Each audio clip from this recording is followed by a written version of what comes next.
할렐루야. 예, 반갑습니다. 이렇게 새벽에 아름다운 찬송을 듣고 이 자리에 앉아 있는 것 제가 생각해 보니까 참 하나님 앞에 감사합니다. 제가 요 가까운 컬버시리에서 탈벗에서 공부할 때 하나님이 목회를 할 수 있는 기회를 주셔가지고 이 앞을 많이 지나다녔습니다. 지나다니면서 그때는 제가 조그마한 교회, 나무교회 빌려가지고 그렇게 예배드렸던 데라서 저런 교회가 있었으면 참 좋겠다 이런 생각을 했던 교회였었습니다. 근데 여러분들이 이 자리에 앉아있는 거 보니까 참 감사합니다. 저는 늘 목사님하고 저하고 오랫동안 이렇게 관계를 맺고 왔었습니다. 그래서 사실 참 기적이 다른 데 있는 게 아니고 열린문 교회를 보면 기적이 있다 이렇게 생각하는 사람 중에 한 사람입니다. 여러분은 기적 가운데 있는 줄로 믿습니다. 이번 하나님의 은혜도 꼭 시간 형편 따라 저도 얼마 전까지 교회를 지었거든요. 교회를 지을 때 미리 교육관을 먼저 지어놓고 교육관을 요만한 자리에 콘서트홀을 만들었는데 여기에서 3년을 우리가 교회를 그렇게 예배를 드렸습니다. 그런데 그때가 더 은혜가 많이 됐어요. 딱딱 붙어가지고 그냥 옆 사람 숨결까지 다 들릴 정도로 그렇게 붙어가지고 예배를 드리니까 은혜가 되더라고요. 여러분도 아마 이 자리가 더 은혜가 될 줄로 믿습니다. 여러분 은혜가 넘치고 또 앞으로 큰 은혜가 넘치는 그런 귀한 열린문교회 되시기를 주의 이름으로 축원합니다. 얼마 전 미국에 이런 잡지가 있어요. 폴린 폴리스라고 하는 외교 전문 잡지입니다. 외교 전문 잡지에서 이런 발표를 했습니다. 앞으로 지난 세상은 G7이라는 나라들이 세계를 이끌어왔다. G7 여러분 어떤 나라인지 아시죠? 미국, 영국, 프랑스, 독일, 그 다음에 이탈리아, 캐나다, 일본 이런 게 이게 G7입니다. 그 G7이 세계를 이끌어왔는데 앞으로 2040년 이후로는 구쩌라고 하는 나라가 세계를 이끌어갈 거다 이렇게 말했어요. 구쩌가 뭐냐 하면 앞글자만 땄는데 G가 시작입니다. 구쩌, 독일, 그리고 두 번째 미국, 그 다음 세 번째 튀르키예, 그 다음 네 번째 사우스 코리아. 요 네 개가 세계를 주도해 가면서 지금 G7처럼 나라를 이끌어 갈 거다 이렇게 발표를 했어요. 그랬더니 사람들이 뭐라고 댓글을 거기에 달았는가 하면은 아니 독일하고 미국은 우리가 인정할 수 있고 또 튀르키예도 여러분 튀르키예가 무슨 나라인지 아시죠? 터키, 예, 터키입니다. 터키 그 나라도 이슬람이라고 하는 그 단일 공동체가 있으니까 그 공동체 안에서는 지도 국가가 될 수 있을 것이다. 그런데 사우스 코리아는 이건 아닌 것 같아. 어떻게 사우스 코리아가 그 세계에서 제일 가난했던 나라가 지금 돈 좀 벌었다고 해가지고 세계를 이끌어갈 수 있는 나라가 될 수 있느냐 하고 댓글로 막 달았습니다. 항의성 댓글을 달았어요. 그랬더니 그 다음 그 잡지가 나오면서 왜 사우스 코리아가 앞으로 세계를 주도하는 나라가 될 수 있는가에 대한 답이 칼럼으로 또 나왔어요. 첫 번째는 그 사우스 코리아가 가졌던 것은 그 국민적 열정, 그 국민성이 아주 다른 나라하고는 다르다. 다른 나라하고 다르다는 거예요. 국민적인 열정이 다른 나라와 다르다. 아주 탁월하고 뭔가 세상을 뒤바꿀 만한 그런 열정들을 그 각자가 가지고 있다. 두 번째는 그 사람들이 가졌던 교육열. 사실 생각해 보면 우리나라 사람들이 이 미국에 이렇게 많이 와 계신 이유도 교육 때문에 오신 분이 굉장히 많습니다. 우리가 밥은 못 먹어도 집 팔고 서 팔고 해가지고 아이들 공부시켰던 그런 경험을 다 가지고 계시고 어쩌면은 우리 박 목사님도 그 분 중에 한 분이라고 저는 생각할지도 모르겠습니다. 박 목사님도 집 팔고 논 팔아가지고 공부 안 시켰겠나 싶고 저도 똑같고 그렇습니다. 교육열이 남다르다. 세 번째는 한국은 지금 하이 테크니컬 기술이 굉장히 뛰어나다는 거예요. 세 번째, 굉장히 기술이 뛰어나다. 그래서 지금 세상 사람들이 잘 모르는 그런 고도의 기술을 한국 사람들이 가지고 있다. 그래서 그 한국 사람들이 세계를 주도할 수 있다. 네 번째가 뭐냐면 해외에 흩어져 있는 그 인적 네트워크가 굉장히 잘 조직화되어 있다는 거예요. 여러분, 그러니까 우리는 미국에 와서 그냥 막 사는 것 같지만은 나름대로 이게 다 네트워크가 되어 있는데, 저는 그 중심에 우리 선교사들이 있다 이렇게 생각을 합니다. 선교사들이 다 씨 뿌리고 눈물 뿌리고 그렇게 해가지고 저절로 한인들 사회가 구성이 되고, 그 한인 사회가 하나의 네트워크가 돼가지고 우리나라를 위해서 기도해주고 그 나라를 사랑해주고 하는 마음 그래가지고 미안합니다. 지난번에 IMF 때는 뭐 우리나라에서도 금도 팔고 했지만 외국에 있는 우리 한인들도 다 금내놓고 뭐 해가지고 다 한국에 많이 도움을 줬던 것도 사실이지 않습니까? 그리고 마지막 다섯 번째가 우리한테는 굉장히 중요합니다. 첫 번째 뭐라고 그랬죠? 혹시 기억납니까? 예, 국민성. 두 번째 교육열. 세 번째 인간적 그 해외 네트워크. 네 번째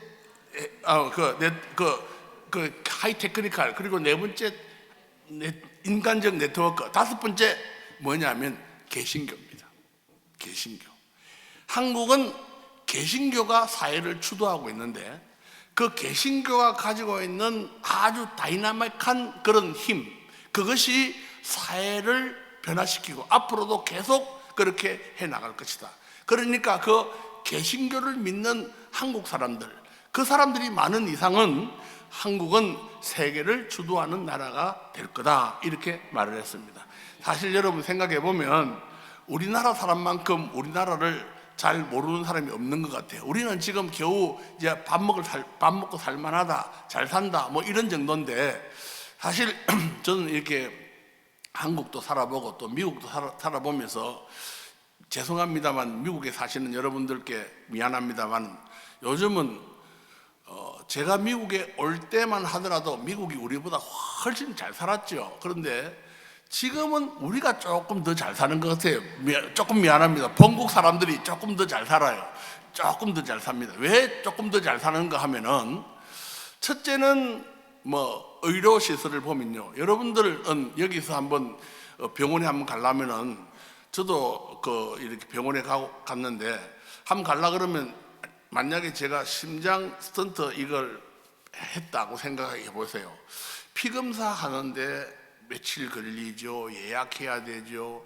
엑스레이 찍는데 며칠 또 걸리죠. 예약해야 되고 며칠 걸려야 되고, 또 그리고 심장 의사 만나는데 예약해야 되죠. 또 며칠 걸리죠. 이래가지고 산 사람도 거의 죽을 때쯤 돼야 만날 수 있을지도 몰라요.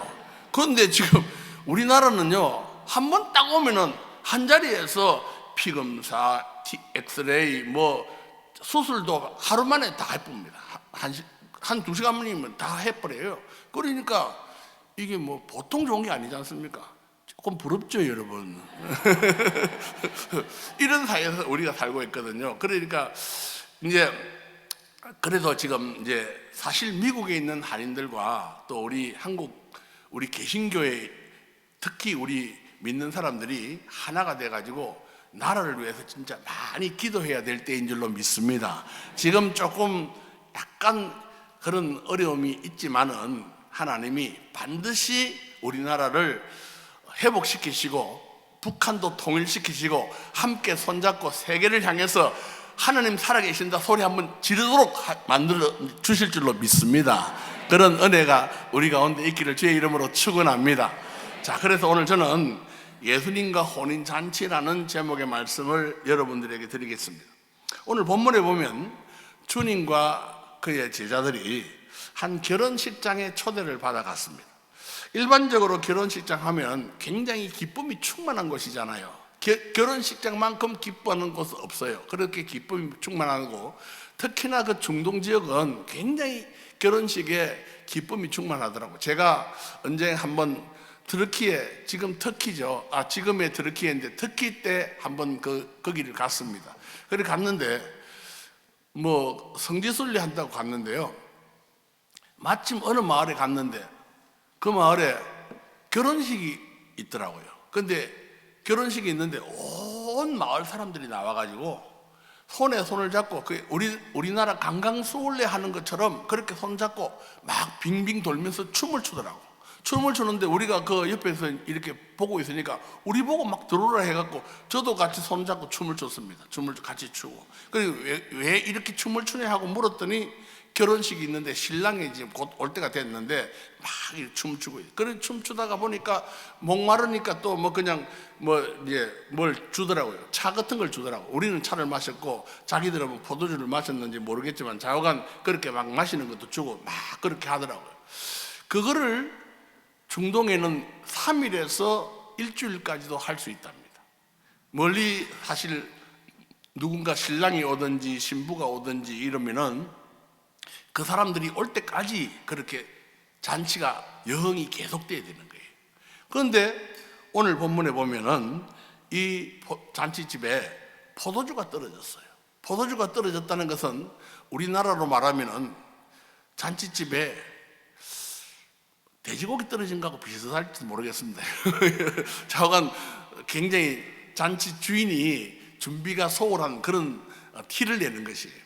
그래서 포도주가 떨어지게 됩니다. 그러니까 기쁨이 충만하고 웃음이 곳곳에 넘치고 그냥 한 가득 웃음이 넘쳐야 되는 그런 모습이 되어야 되는데 곳곳에서 여기 포도주 가져와 하고 큰 소리 나고 왜 없어 이야기하고 그냥 그래서 에이 집에 가야 되겠네 하면서 그냥 잘못하면은 결혼이 파산이 될 그런 위치가 되었습니다. 이럴 때에 펜타코스트라고 하는 사람은 예수님과 그의 사역에서 그의 책에서 말하기를 유다에서는 그냥 이렇게 7일 동안 계속 결혼식이 계속 진행될 수 있도록 모든 필요를 공급하는 것이 그게 주인으로서 굉장히 큰 축복이고 특권이고 그리고 그게 복이 된다 그렇게 생각을 했다고 합니다. 그러니까 이런 것이 그냥 떨어지게 되고 웃음이 사라지고 슬픔이 가득하게 되는 그런 모습을 우리가 상상해 볼 수가 있습니다. 저는 이것을 마치 우리 인생하고 굉장히 유사하다고 생각을 합니다. 하나님께서 우리를 만드시고 보시기에 참 좋았더라 하고 말씀하셨습니다. 그러니까 그 말씀 속에는 인간의 미래가 어떤 모습인지를 잘 그려줄 수가 있습니다. 하나님이 볼 때에 너무 훌륭한 모습으로 얼마든지 살 수 있는 모든 것이 준비된 그런 삶을 하나님이 약속하셨습니다. 그런데 우리가 범죄하고 잘못되어져서 그 하나님의 아름다운 축복을 상실하고 잊어버렸습니다. 그래서 우리가 신락은 그렇게 이야기하잖아요. 그래서 웃음이 넘치는 우리의 삶에 웃음보다는 슬픔이 더 많고 참 기쁨보다는 고통이 더 많은 그런 우리 삶을 우리가 살게 됐다는 겁니다. 그런데 이런 삶을 우리 주님께서 변화시켜 주기 위해서 이곳에 오신 줄로 믿습니다. 오셔서 주님이 물로 포도주를 만드심으로 말미암아 다시 거기에 기쁨이 넘치게 되고 다시 행복이 넘치게 되고 다시 하나님의 은혜가 풍성하게 채워지는 그런 모습이 되어졌는데 그 모습처럼 우리의 삶에도 주님께서 오셔서 우리가 그와 같은 변화 그런 새로운 삶의 모습을 가지기를 주님은 원하셨기 때문에 첫 번째 기적으로 어떻게 보면 주님께서는 십자가를 지시고 죽는 것이 첫 번째 기적이어야 할 것 같은데 주님께서는 이 가나의 혼인잔치를 첫 번째 기적으로 삼으셨던 겁니다. 여러분들 삶을 여러분들이 스스로 만족하시고 기쁨이 넘치고 행복한 삶을 살 수 있도록 하시기 위해서 우리 주님이 오신 줄로 믿습니다. 여러분들이 혹시 2025년도 지금까지 내 인생 참 만족한 삶을 살았다 하면 오케이, 좋습니다. 그런데 만약 그러지 못한다면은 정말 이번 기회에 하나님의 은혜를 받고 2026년도는 그야말로 기쁨이 넘치고 행복이 넘치고 그리고 하나님의 은혜가 넘치는 삶을 사시기를 주님의 이름으로 축원합니다. 그러면 어떻게 해서 그런 삶을 살 수 있었는가 하는 것을 살펴볼 필요가 있을 것 같습니다. 오늘 본문에 보면은 예수님의 어머니가 예수님에게 이 집에 포도주가 떨어졌다 하고 말을 했어요. 그런데 저는 이 마리아의 이런 모습을 마리아의 주인의식이다 이렇게 생각을 해봅니다. 마리아가 지금 손님으로 갔거든요. 그 자리에 마리아가 거기서 뭐 그냥 이 집 뭐 대추 나라 감 나라 할 만한 그런 위치에 있다고 볼 수가 없습니다. 손님으로 갔기 때문에 그냥 가서 포도주 떨어졌으면 떨어진 대로 그냥 그렇게 있다가 가면 되는데 이 집 포도주가 떨어졌으니까 이 집에 참 힘든 시간이 찾아온 것 같아. 그러니까 예수님께 가서 예수님 이 집에 포도주가 떨어졌습니다 하고 부탁을 했어요. 그러니까 여러분 문제 해결의 첫 번째 단추는 뭐냐면 오늘 마리아처럼 우리들도 주님께 나가는 것이라고 저는 생각을 합니다. 주님께 나가서 주님 앞에 나가서 우리의 부족함, 우리의 연약함, 우리가 참 하나님 앞에 부끄러운 모습을 가진 것 이런 것들을 다 내어놓고 하나님의 은혜가 우리에게 있도록 주님께 말씀드리는 것이야말로 우리 삶의 변화의 첫 번째 단추라 저는 그렇게 생각을 합니다. 여러분 이걸 저는 마리아의 주인의식이라고 생각합니다. 마리아는 그냥 지나칠 수 있는 문제였지만은 스스로 생각하기를 우리 이 가정에는 이런 문제가 있구나 생각하고 그렇게 주님께 사정을 아뢰었던 겁니다. 여러분들도 열린문 교회를 생각하시면서 우리 교회에 뭐가 부족한가, 우리 교회가 어떤 부분이 주님의 은혜가 필요한가 생각하면 그것 가지고 막 불평하고 그거 왜 그러냐고 그렇게 막 소란 피우지 마시고 주님 앞에 엎드려 주님의 은혜를 구하시는 여러분 되시면 좋겠습니다. 그러면은 하나님이 도와주시는 거예요. 그랬더니 주님께서 아주 냉정하게 이야기를 하지 않습니까? 오늘 본문에 보니까 아직 내 때가 안 됐다. 여자여, 실제로는 이 자기 어머니한테 여자여 나와 무슨 상관이 있습니까? 내 때가 아직 이르지 아니하였습니다 하고 그렇게 말을 했어요. 굉장히 좀 예수님의 모습처럼 우리가 보이질 않습니다. 여자여라는 말도 굉장히 좀 자기 아들이 자기 보고 여자여 하면 좋아할 사람 여기 계십니까 혹시? 우리 아들이 갑자기 여자여 이러면 누가 좋아하겠어요? 아무도 안 좋아할 거예요. 이놈이 뭐 하는 짓이냐고 그러면서 그냥 그럴 건데 주님이 그렇게 말을 했어요. 아주 냉정하게 아직 그 때가 안 됐다 하는 것을 말씀하신 것이에요. 그런데 마리아는 그렇게 때가 안 됐다고 하지만은 거기서 물러서지 않고 하인들에게 부탁하기를 너희는 예수님이 말씀하시는 대로 그대로 해라. 결국 인간 모든 문제의 해결점은 어디에 있는가 하면 예수님의 말씀에 있다는 것입니다. 그래서 그 말씀에 순종할 때 하나님의 은혜가 임하게 되는 줄로 믿습니다. 여러분 그렇게 하나님 말씀에 순종하면 하나님 은혜가 찾아오십니다. 여러분 그렇게 해서 이제 예수님이 그 하인들을 보고 이렇게 말씀하십니다. 그냥 예수님도 그래도 참 훌륭하신 분이에요. 예수님 그렇죠? 여러분 우리 같으면 아직 시간 때가 안 됐다고 말했으면 내가 한 말이라도 지켜야 되겠다 싶어가지고 그냥 뭐 모른 척하고 있을 수도 있을 텐데 예수님은 그래도 그 하인들에게 물을 항아리에 갖다가 채워라 이렇게 말했습니다. 그렇게 말하니까 이 사람들이 그 항아리에 아구까지 다시 말하면 그 물이 그냥 흘러 넘칠 때까지 그렇게 그냥 찰랑찰랑 할 때까지 그렇게 갖다가 부었습니다. 거기에 그 항아리는 무슨 항아리인가 하면은 유대인의 정결 예식을 따라 두세 통 들은 돌 항아리 6이 놓였다 이랬잖아요. 그러면 그 유대인들은요 이게 바깥에 이제 그 집으로 방으로 들어오기 전에 항아리를 갖다가 놨습니다. 그러면 그걸 가지고 그 사람들이 뭘 하는가 하면 손 씻고 발 씻고 합니다. 손 씻고 들어올 때 집에 들어올 때 그 먼지가 많으니까 항상 손을 씻고 발도 씻고 이렇게 해서 그 집으로 들어오는, 그 손 씻고 발 씻는 물이니까 거기는 깨끗한 물이 담겨 있지 않아요. 거기는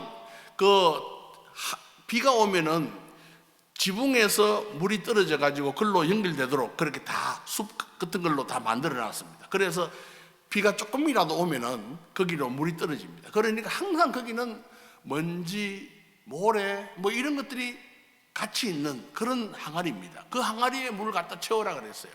그랬더니 이 하인들이 거기에 무조건 순종을 했습니다. 어느 정도 순종했냐? 그 찰랑찰랑할 때까지 그렇게 갖다가 부었어요. 아주 적극적으로 순종했어요. 굉장히 적극적으로. 저는 이 마음이 중요하다고 생각합니다. 하인들이 그렇게 적극적으로 순종하는 모습을 볼 때에 하나님의 역사가 나타나는 거예요. 여러분, 우리의 삶에도 그렇습니다. 하나님께서 우리 삶을 변화시키는 데 있어서 뭐가 필요하냐? 저는 이런 하인들의 적극적인 순종이 절대적으로 필요하다고 믿습니다.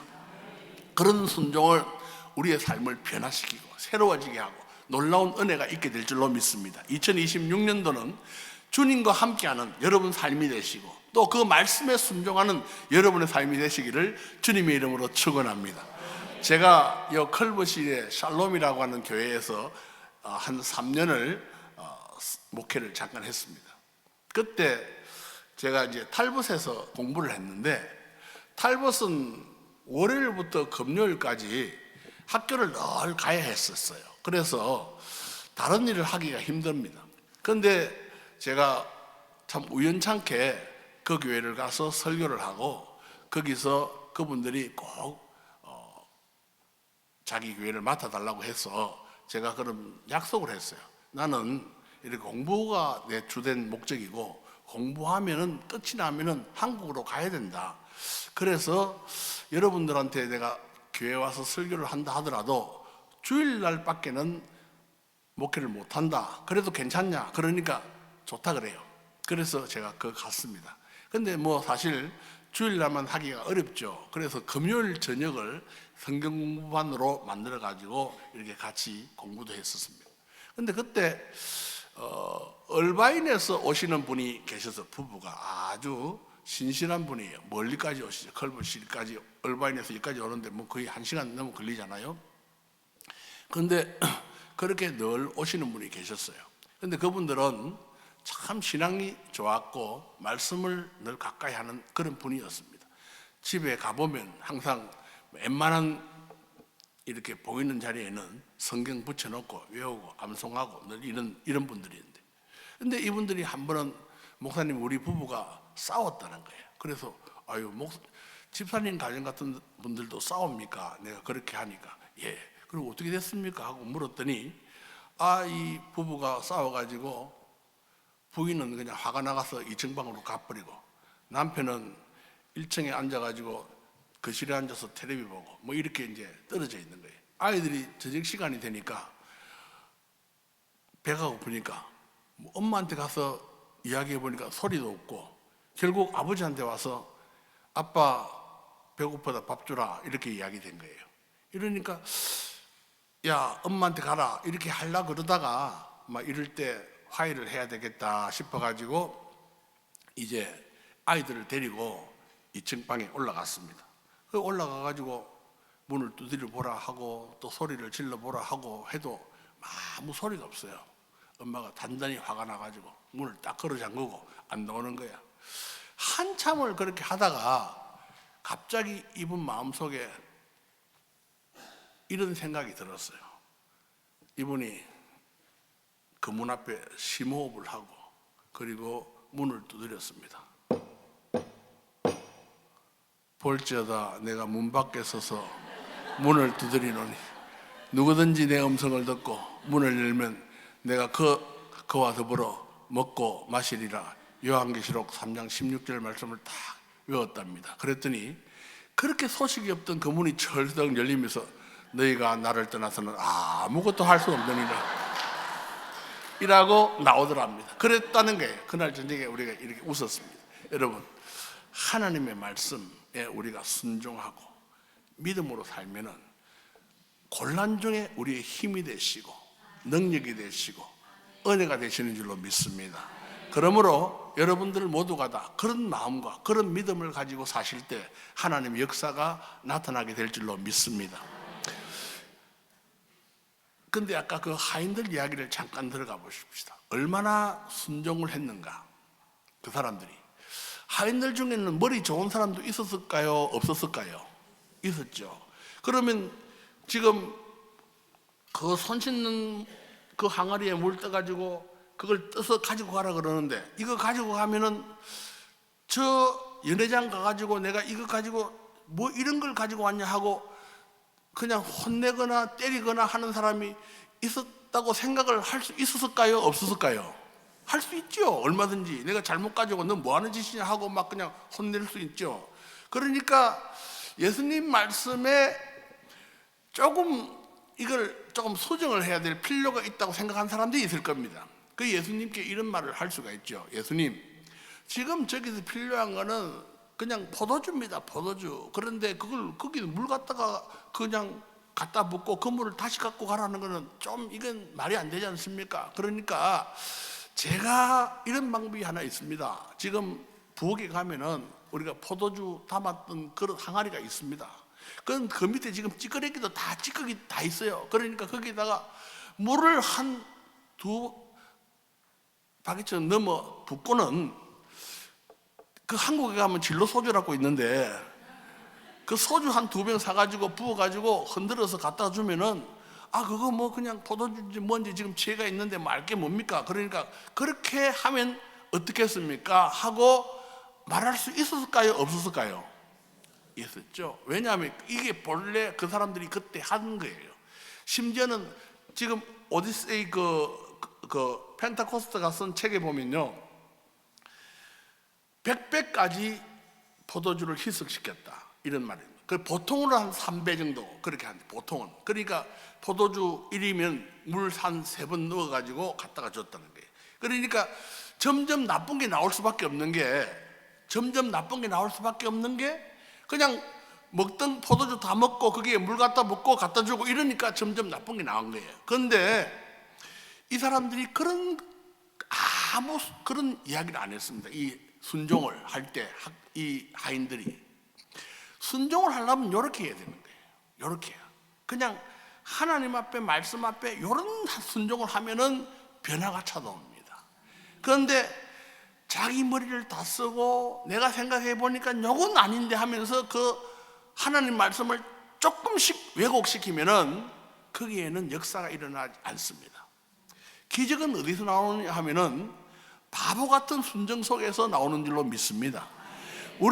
이 사람들도 다 생각이 있는 사람들입니다. 그런데도 불구하고 그렇게 했던 것은 그저 예수님을 믿고, 아니면 뭐 그냥 주인이 하라는 대로 하는 거다 하고 생각하고 그렇게 했을 거예요. 그러니까 그렇게 한마디로 말하면 약간 무식한 순종에 하나님의 역사는 찾아왔다 이래요. 저 사실 생각해 보면 여러분들도 약간 무식한 순종을 잘 하시는 것 같아요. 열린문교회는 항상 조금 약간 무식한 것 같아요. 제가 느끼기로는. 그런데 하나님이 그 무식함 속에 축복을 담은 줄로 믿습니다. 그렇게 순종하니까 이 새벽 기도할 때 이 특송하는 찬송, 특송도 하기 힘듭니다. 우리 교회도 참 새벽에 하시지만 새벽에 찬양대 하는 거 이거 보통 어려운 거 아니거든요. 그런데 이거를 그냥 목사님이 하자고 하니까, 또 우리 성도 장로님들께서 하자고 하니까 좀 다 하는 겁니다. 잘하고 못하고 그 관계 없어요. 하나님이 하게 하고 순종하고 하니까 역사는 어디 가서 나타났냐 하니까 그 물을 갖다가 떠주니까, 이제까지는 좋은 포도주를 두었다가 왜 이제 이걸 가지고 왔는지 이해가 안 되도록 하나님이 더 좋은 포도주를 주신 줄로 믿습니다. 여러분, 저는 우리가 말씀 앞에 순종하고 믿음으로 살면은 하나님은 점점 더 좋은 삶을 허락하실 줄로 믿습니다. 여러분 삶이 그와 같은 은혜가 있기를 주의 이름으로 축원합니다. 그래서 2027년도 새해는 그야말로 하나님의 말씀에 순종하고 그 말씀 붙들고 믿음으로 살아서 여러분 삶에 정말 물이 포도주로 변하는 그런 역사가 있는 축복이 있기를 주의 이름으로 축원합니다. 그러면 제가 마지막 한 가지만 하고 말씀 마치겠습니다. 여기에 오늘 본문에 보면 세 사람이 등장합니다. 첫째 마리아, 두 번째 하인들, 세 번째 예수님이 나타납니다. 이 물이 포도주로 변화되는 데 있어서 제일 중요한 동력, 이유가 뭐라고 생각하십니까? 마리아가 주인의식을 가지고 예수님께 기도했다.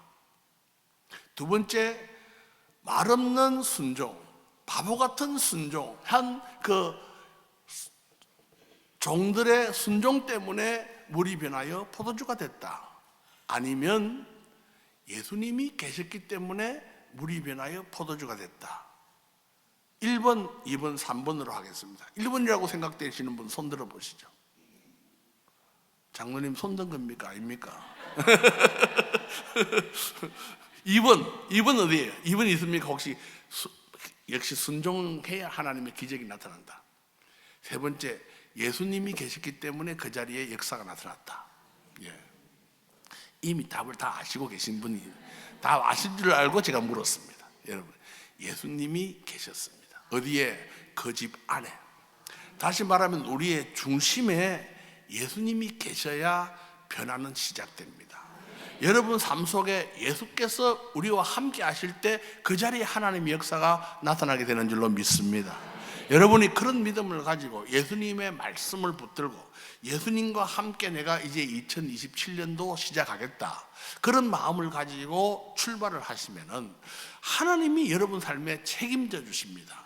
이제까지는 어떤 삶을 살았든지 간에 지금부터 이제 2027년도 새해는 내가 그야말로 예수님을 내 심령에 모시고 그리고 그 말씀 붙들고 믿음으로 살겠습니다 하는 말씀으로 순종의 삶을 살면은 주님께서 그동안 물과 같은 보잘것없었던 우리의 삶이 포도주와 같이 그렇게 변화되게 하시고, 그리고 그 자리에 기쁨이 회복이 되고 행복감이 넘치게 되고 하나님의 은혜가 찾아오는 삶의 모습이 되는 줄로 믿습니다.